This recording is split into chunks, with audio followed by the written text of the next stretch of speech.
우리가 알미 있고 삶이 있잖아요. 그죠? 근데 이제 알은 지식의 영역이라고 말을 합니다. 근데 삶은 지혜의 영역이라고 말합니다. 지식도 지혜도 둘 다 굉장히 중요하죠. 왜냐하면 지식도 힘이에요. 그래서 아는 것이 힘이다 그 말 있잖아요. 근데 지혜도 힘입니다. 그래서 지혜의 힘, 지식의 힘 이렇게도 우리가 표현을 합니다. 여러분 보세요. 우리가 믿는 사람이 나는 인생의 목적을 발견했어. 이 말을 다른 말로 뭐라고 합니까? 소명이라고 말하죠. 내가 내 인생의 목적을 드디어 발견했다. 소명을 발견했다. 이 말하고 아마 동등한 말이 될 수가 있겠습니다.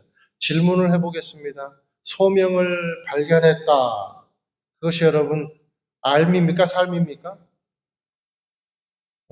지식입니까? 지혜입니까? 네, 지식이죠. 지식이죠. 예, 소명을 발견한 것은요. 지식이에요. 지식. 왜 그럴까요? 아직 안 살아봤으니까.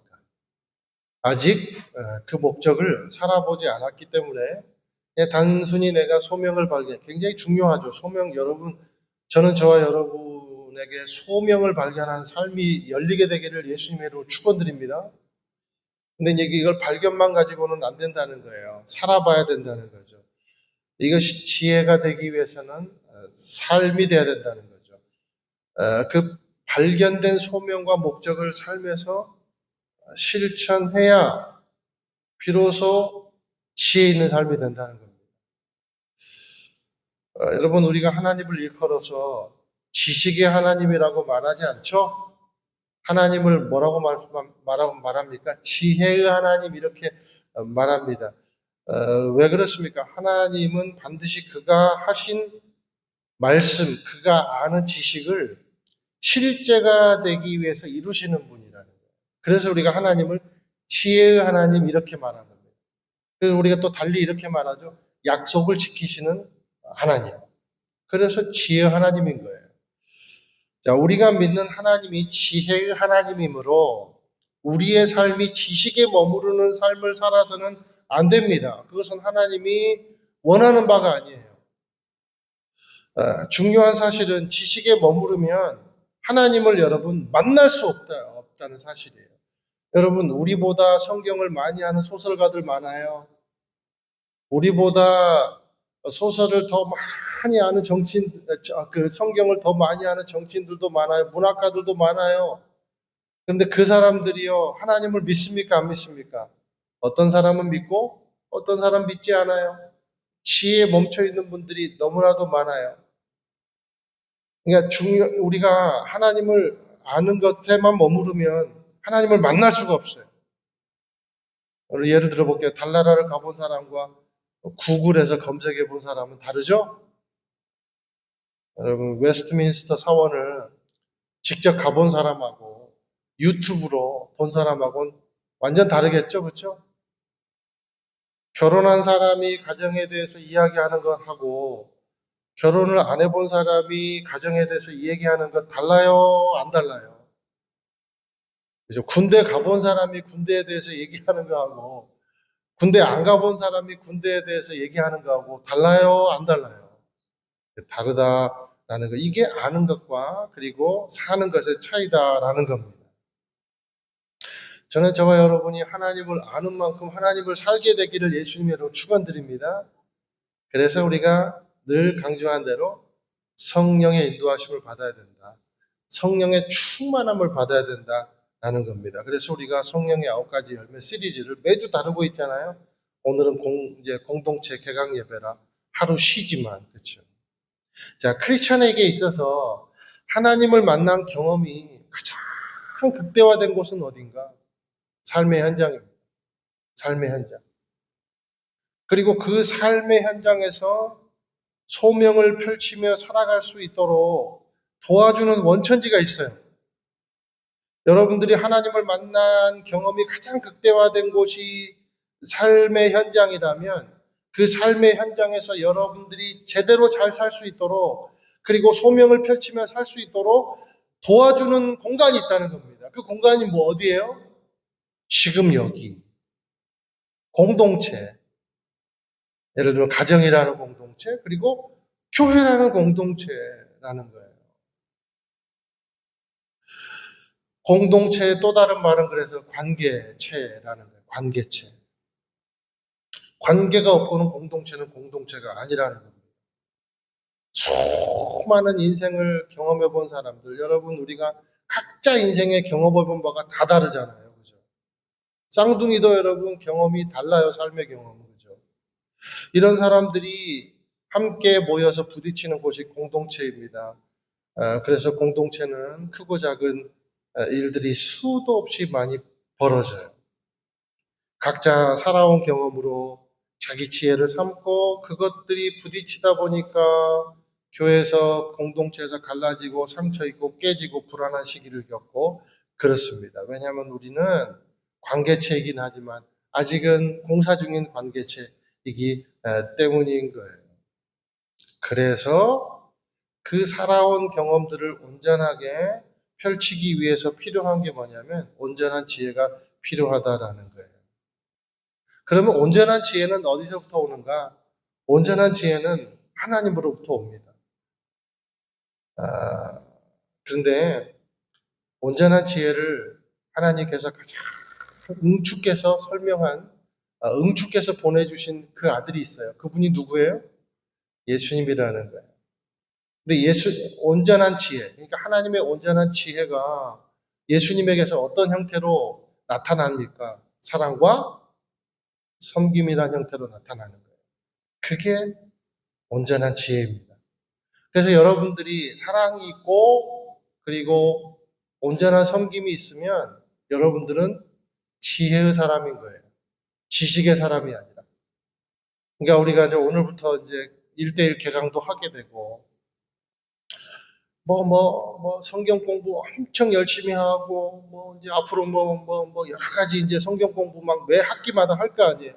그런 거 다, 물론 중요해요. 여러분, 양육하시기 바랍니다.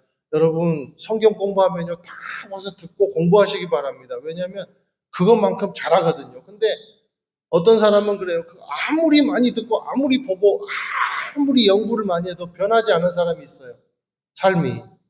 왜 그렇습니까? 지혜가 없어서 그런 거예요. 지혜가 없었어요.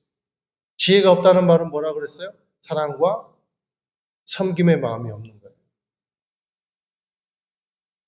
예수님을 닮은 예수님의 성품을 닮은 우리 공동체가 되기를 주님의 이름으로 축원드립니다. 그게 딱 두 가지예요. 하나 사랑 그리고 섬김이라는 거죠. 여러분 관계가 얼마나 중요한가 하면 보세요 여러분 아담과 하와가 태초에 아담과 하와가 구원을 선물로 받았습니까? 관계를 선물로 받았습니까? 대답해 보세요. 그렇죠. 여러분, 태초에 아담과 하와가 가장 먼저 받은 선물이 뭔지 아세요? 관계예요. 하나님과 관계, 서로와의 관계. 구원은 그들에게 사실상 필요한 것이 아니고 구원이란 말 자체가 필요가 없죠. 그들에게 필요한 건 구원이 아니라 관계였다는 것. 무슨 관계요? 당신은 내 뼈 중에 뼈요, 살 중에 살입니다라는 수용의 관계, 사랑의 관계, 섬김의 관계가 그들에게 필요했다는 거예요. 그래서 하나님이 그것을 선물로 허락해 주신 겁니다. 저와 여러분에게도 이것을 적용해 보기를 원해요. 여러분, 구원이 우리 숙제입니까? 축제입니까? 구원이 숙제예요, 축제예요. 여러분, 구원이 숙제라고 말하는 사람은 율법주의고요. 구원이 축제라고 말하는 사람은 믿음의 사람이에요. 나는 우리 교회가 구원받은 것을 축제처럼 알고 살게 되기를 주님의 이름으로 축원드립니다. 그래서 여러분 즐겁게 섬기세요. 즐겁게 봉사하세요. 왜냐하면 여러분 축제의 사람이니까. 숙제의 사람이 아니고. 자기 자신에게 이렇게 한번 선포하겠습니다. 나는 축제의 사람입니다. 할렐루야. 여러분 숙제하는 사람 아니에요? 아담과 하와에게 보여주신 하나님의 마음이 그거라는 거예요. 그게 공동체에 있어야 된다는 마음인 거예요. 이미 하나님은 우리에게 구원을 선물로 주셨습니다. 마음껏 캐고 누리게 되시기를 예수님의 이름으로 축원드립니다. 그런데 언제 무너지냐? 관계가 무너질 때 무너진다는 거예요. 마치 아담과 하와가 그 관계, 하나님과의 관계에 실패했기 때문에 인류가 죄로 물든 거예요. 하나님과 관계가 깨지니 부부 관계가 깨진 겁니다. 여러분, 지혜는요, 하나님 자체이지 하나님이 심어 놓으신 어떤 것이 아니에요. 그 선악과가 아니에요. 여러분, 지혜는요, 하나님 자체예요. 선악과가 아니에요.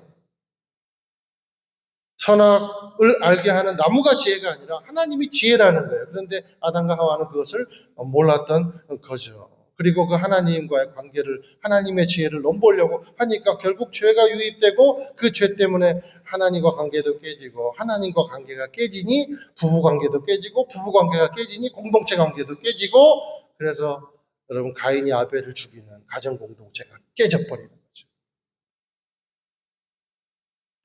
현대시대에 공동체가 깨지는 가장 주된 요인이 있습니다. 그것은 뭐냐면 각자 자기 하나님을 갖고 있는 거예요. 각자 자기가 하나님을 갖고 자기 하나님이 옳다고 하는 데서 온다는 거예요. 그것은 자기 하나님이 아니라 자기 정의, 우상이라는 겁니다. 그래서 공동체 필요한 것은 자기 정의, 자기 하나님이 아니라 예수님의 성품으로 온전해지는 것이 필요하다는 거예요. 그것이 뭡니까? 사랑과 섬김이라는 것입니다. 하나님이 아까 우리가 설교 서두에 소명이라는 것을 말했습니다. 소명을 알고 있다는 것, 그 지식이에요. 그리고 소명을 사는 것, 그게 지혜예요. 그러면 하나님께서 우리에게 원하는 두 가지, 인생에 믿는 사람에게 원하는 두 가지 뜻이 있습니다. 첫 번째는 하나님과 관계를 계속 회복시켜 나가는 거예요. 그게 첫 번째. 두 번째, 공동체 관계를 회복시켜 나가는 거예요. 하나님과 관계는 누리면서 회복시켜 나가는 거고요. 공동체와의 관계는 사랑하고 섬김으로써 회복시켜 나가는 거예요. 그래서 유대인들은요, 일찍이 개인적 구원보다는 공동체의 구원을 훨씬 더 중요시하게 여겼습니다. 그런지 진짜 지혜로운 자는 하나님께 마음이 활짝 열려있는 자가 지혜로운 자고 축제로 사는 거죠. 그리고 동시에 공동체의 마음을 열고 나아가는 자가 진짜 지혜로운 자예요. 그래서 나는 순예배 너무 귀찮아. 그냥 주일에 한 번 예배하면 됐지. 뭘 또 주중에 모여가지고 순예배하고 또 뭐 새벽 예배 특세 막 이런 거 진짜 뭐 돈 들이게 QR 코드 만들어가지고 여러분 그런 생각 가지시면 안 돼요. 공동체의 마음을 열고 예배의 마음을 열고 나아가는 사람이 진짜 지혜로운 사람입니다. 나는 여러분들이 내가 한번 나가주지 뭐 이런 마음 절대 가지지 않게 되기를 주님의 이름 축원드립니다. 아니 도대체 그게 어떤 마음이 있어서 그런 마음을 품는지 모르겠어요. 저와 여러분이 함께 공동체를 이룸이 기쁨이 되기를 주님의 이름으로 축원드립니다.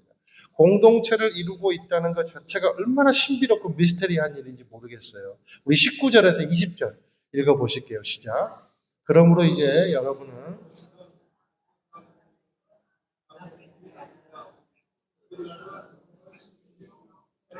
가족입니다.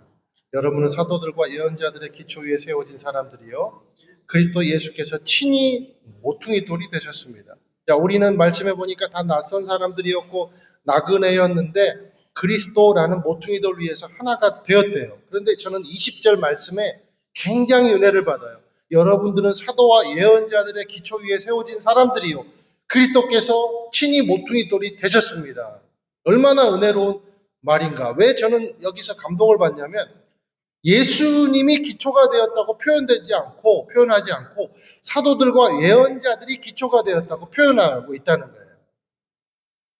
그러니까 이 말은 무슨 말인가? 저와 여러분이 기초가 됐대요. 공동체 기초가. 그리고 예수께서 우리가 기초가 될 수 있도록 가장 중요한 기초가 되어주었다는 겁니다. 모퉁이 돌, 처음 돌이 되어주셨대요. 얼마나 놀라운 말인가.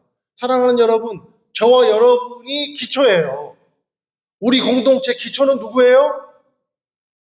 여러분들이에요. 여러분들. 그 기초의 기초는 누구예요? 예수님이에요. 모퉁이 돌이 되시니까. 얼마나 놀라운 말입니까? 낯선 사람, 나그네 다 어디서 이렇게 모여서 공동체를 이뤘습니까? 우연입니까? 필연입니까? 여러분, 우리가 여기에 발걸음을 옮기고 같이 같은 노래로 찬양하고 같은 설교를 듣고 같이 함께 나누고 같이 함께 축복해주고 여러분 이 시간, 이 공간, 이 만남이 여러분 우연이에요? 필연이에요?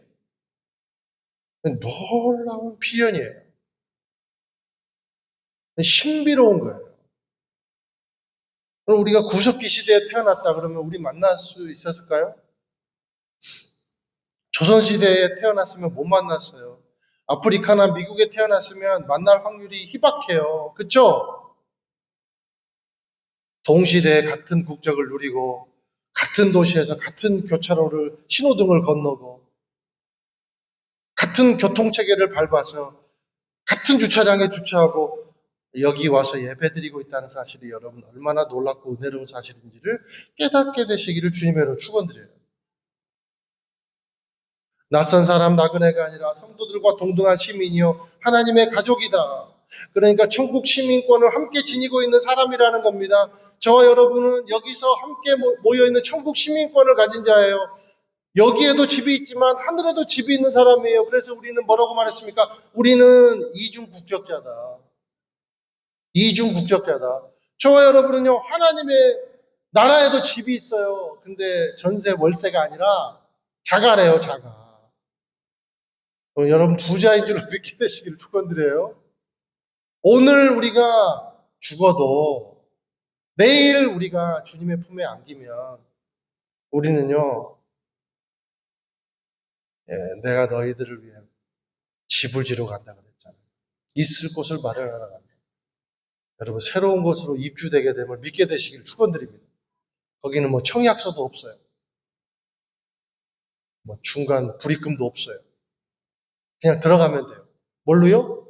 예수 그리스도 기초로, 백으로, 믿음으로 들어가는 거예요. 이런 사람들이 모인 공동체, 하나님이 주신 구원을 선물 받고 하나님의 자녀가 되어서 같은 지붕 아래 살고 있는 사람들, 그 사람들이 공동체다. 여러분 좌우에 계신 분들이 새롭게 보이시죠? 그렇게 보이게 되기를 축원드립니다. 21절 한 번 더 읽으실게요. 시작. 그리스도 안에서 건물 전체가 서로 연결돼 주 안에서 함께 자라 거룩한 성전이 돼. 여기 연결돼라는 말에 동그라미 쳐보세요. 그리스도 안에서 건물 전체가 서로 연결돼 뭡니까? 관계. 주 안에서 함께 관계. 그리고 함께 자라 그랬어요. 혼자 자라서는 안 된다는 겁니다. 누구도 독자적일 수가 없다는 겁니다. 그런데 여러분도 성령 안에서 하나님께서 거하실 처소가 돼요. 다 관계, 함께. 우리 공동체가 하나님이 거하실 처소가 되기를 누가 바라고 있다는 거예요? 성령님이 간절히 바라고 있다는 거예요. 그런데 그것은 완전한 삼위일체 안에서만 함께 세워져 감이 가능하다는 거예요. 사랑하는 여러분, 우리 공동체를 살리는 힘은 믿음의 힘인 줄로 믿습니다. 기도의 힘인 줄로 믿습니다. 예배의 힘인 줄로 믿습니다. 개인기가 아닌 줄로 믿습니다. 어떤 기가 막힌 시스템, 걸출한 설교자, 그리고 수많은 헌금, 매 집회마다 들었다 놨다 하는 훌륭한 예배 인도자, 기가 막힌 시설이 아니라 주님이 주인이 되심을 인정하고 하나님이 삼위일체 안에서 공동체가 되신 것처럼 성령 안에 우리가 함께 나아갈 때 우리 교회가 하나님이 원하시는 그런 공동체가 된다라는 거예요. 그래서 저는 여러분에게 항상 강조하죠. 믿음, 그리고 반복하는 힘, 계속 예배할 수 있는 힘, 계속 기도할 수 있는 힘, 계속 섬길 수 있는 힘이 우리 교회를 살리는 거지. 무슨 제가 여러분에게 막 좋은 것을 선물해주고, 우리 핫팩이 또 막, 누가 또, 무릎 담요를, 새벽엔 우리 많이 춥잖아요. 아직도 추울 거예요, 새벽에. 그래서 무릎 담요를 누가 또 보내준다고, 하더라고요. 그래서 뭐 핫팩도 지금 와가지고, 이걸 어떻게 나눠줄까 하다가 제가 어제 스티커를 이렇게, 제 동생한테 맡겨가지고 디자인을 좀 해달라고 그랬어요. 그래서 거기다가 그냥 그 핫팩이 이제 여러분 안 웃기더라고요.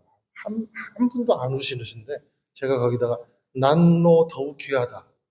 이렇게 날로 더욱 귀하다. 그걸 바꿔가지고 난로 더욱 귀하다. 이렇게 했는데 전혀 웃는 사람이 없더라고요. 목사님 이거 재밌어요. 이렇게 말하는 사람이 한 사람도 없긴 하더라고요. 좀 이따 말해 주실 겁니까? 제가 엄청 이거 막 고민하고 해가지고 이거 여러분들에게 준 거예요. 드리는 거예요. 사랑하는 여러분, 기억하시길 바랍니다. 서로를 위해서 내가 얼마나 희생이 돼줄까? 돼줄까가 아니라 될까? 서로 내가 얼마나 우리 자매와 형제를 위해서 사랑할까? 하나님 나에게 그 사랑에 힘을 주세요. 섬김에 힘을 주세요. 내 힘으로는 안 됩니다. 하나님 함께 해주세요. 이 믿음이 우리 공동체를 살리지. 내가 잘났어요. 그리고 왜 나를 무시해요? 왜 나 이거 몰라줘요? 이게 살리는 게 아니에요. 여러분, 여기 단위에 서 있는 임 목사가 이 교회 살리는 게 아니에요. 저는 아무 힘도 없어요. 이 교회는 주님이 주인이신 줄로 믿습니다. 예수 그리스도가 주인인 줄로 믿습니다. 그러니 여러분이 누구를 바라봐야 돼요? 예수님 바라봐야 돼요. 나는 우리 교회가 어떤 이슈를 바라보는 교회, 그리고 어떤 이념을 바라보는 교회, 그런 교회 되지 않게 되기를 축원드립니다. 그냥 우리는 무식하게 복음 바라보고 무식하게 예수 바라보고 나아가 승리하는 교회 되기를 주님의 이름으로 축원드립니다. 그래서 뜨겁게 기도할 때 이 땅과 나라가 변하고 세상이 변하는 놀라운 역사가 이루어질 줄로 믿습니다. 할렐루야. 그러기 위해서는 함께 해야 돼요. 혼자서 거룩은 없어요. 함께 해야 거룩이 완성돼요. 저를 한번 따라해 보세요. 혼자서 거룩은 없습니다. 함께 해야 거룩이 완성됩니다. 우리가 이룬 공동체가 우리가 이룬 가정 공동체, 교회 공동체가 행복한 예배, 행복한 섬김, 행복한 관계가 충만한 공간이 되시기를 예수님의 이름으로 축원드립니다. 그러기 위해서는 오늘 말씀처럼 연결돼 있어야 됩니다. 여러분 행복이 뭔지 아세요? 연결감이에요. 행복은요 맞닿아 있을 때 느껴지는 거예요. 그래서 우리가 왜 부부싸움을 하면 같은 일을 해도 하루 내내 힘듭니까? 저는요 이 귀한 주님의 일을 해도요 부부싸움하면 하기가 싫어요. 엄청 힘들어요. 뭐, 뭔가 말다툼이 있거나 구박을 당하거나 혼자 마음껏 즐겨 막 내려오지 마 막 그러고 막. 아니 그런 말 한 거 절대 아니에요. 또 우리 아내 또 만나면 막 목사님이 그렇게 말하던데 사실이에요. 이제 웃기려고 하는 얘기지. 근데 여러분 부부 관계가 무너지면요 재미가 없어요. 사역이 재미가. 왜요? 행복은 연결되기 때문에. 왜 자식한테 매정한 소리 하면 하루 내내 후회됩니까? 끊었던 술 생각나고 그래요.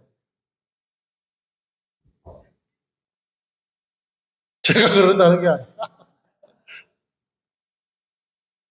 그리고 이런 게 있어요. 어려움에 처한 사람을 그냥 지나쳤을 때 왜 자꾸 자괴감이 들죠? 연결되기. 그러니까 나만 잘한다고 행복이 오는 것이 아니라 저는 요즘 사회에 제일 안타까운 게 쇼펜하우어 그 책을 너무 많이 보셨나 봐요. 맞나? 쇼펜하우어 그 책 맞나? 요즘 그 유행하는 책 있잖아요. 그래가지고 혼자 고독한 게 행복이다 그러고 물론 저도 고독 필요한 때 고독이 있어야 되죠. 저도 혼자 있는 거 좋아해요. 근데 너무 세상이요. 막 타인 너무 필요 없다. 오직 나 혼자 행복하면 된다. 이걸 너무 주장하는 것 같아요. 근데 여러분 이거는 성경적 아닙니다. 엄밀하게 따지면 여러분 성경적인 것은 아니에요. 그러니까 여러분 행복은요 맞닿아 있을 때 와요. 나만 잘한다고 행복이 오는 것이 아니라 당신과 내가 주고받은 건강한 연결에서 행복이 오는 거예요. 그것이 여러분 삼위일체예요.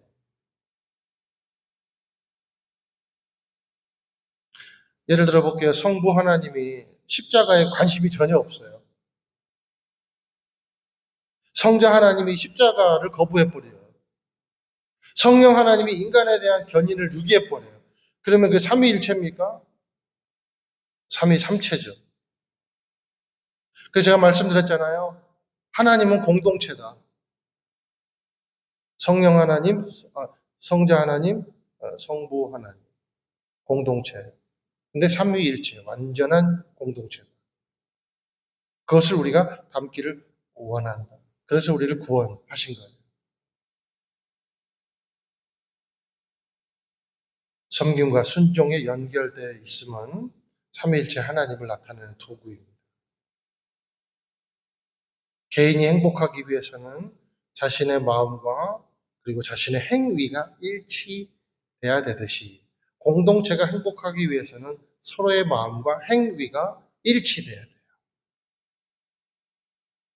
여러분, 자신의 마음과 자신의 행위가 일치되지 않을 때 불행을 느끼죠? 공동체도 마찬가지예요.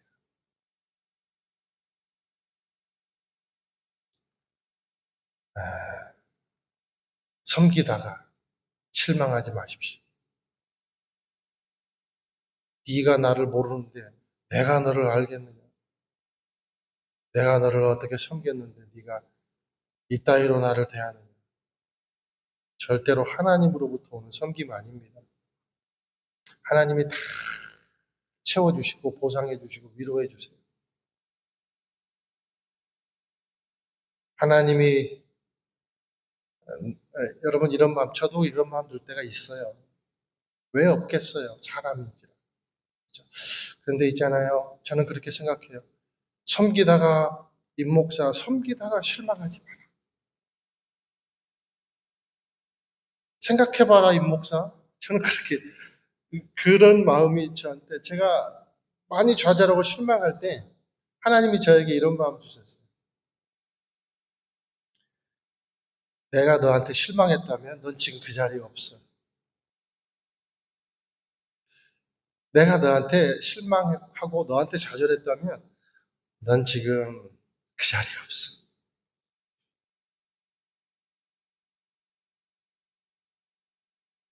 한 줌의 기도를 드리더라도 간절하게 드리십시오. 진실되게 드리십시오. 한 줌의 섬김을 하더라도 예수님의 마음으로 하십시오. 우리 새순 공동체가 올해도 관계의 건강함이 넘치는 공동체가 되기를 주님의 이름으로 축원드립니다. 혹시라도 오늘 우리가 과거 일 때문에 현재 일 때문에 우리 공동체 그런 분들 하나도 없다는 것 저는 알고 있지만 혹이라도 서운한 마음이 있거나 오해된 마음이 있으면 먼저 가서 악수하세요. 먼저 가서 안아주세요. 내가 당신을 예수님의 마음으로 사랑하기로 작정했습니다. 그때 여러분 자유가 임해요. 그때 예배가 회복돼요. 여러분 자녀들에게도 그렇게 화해하세요. 선배는 후배를 끌어주고 건강한 이는 아픈 이를 보듬어주고 약하다고 불평하지 말고 강하다고 교만하지 않는 공동체가 되기를 주님의 이름으로 축원드립니다. 그리고 그러한 공동체를 보고 유기당한 영혼들이 우리 공동체 안으로 돌아오고 놀랍게 하나님께서 구원의 수를 날마다 더해주는 사도행전적인 교회가 되기를, 그런 공동체가 되기를 예수님의 이름으로 축원드립니다.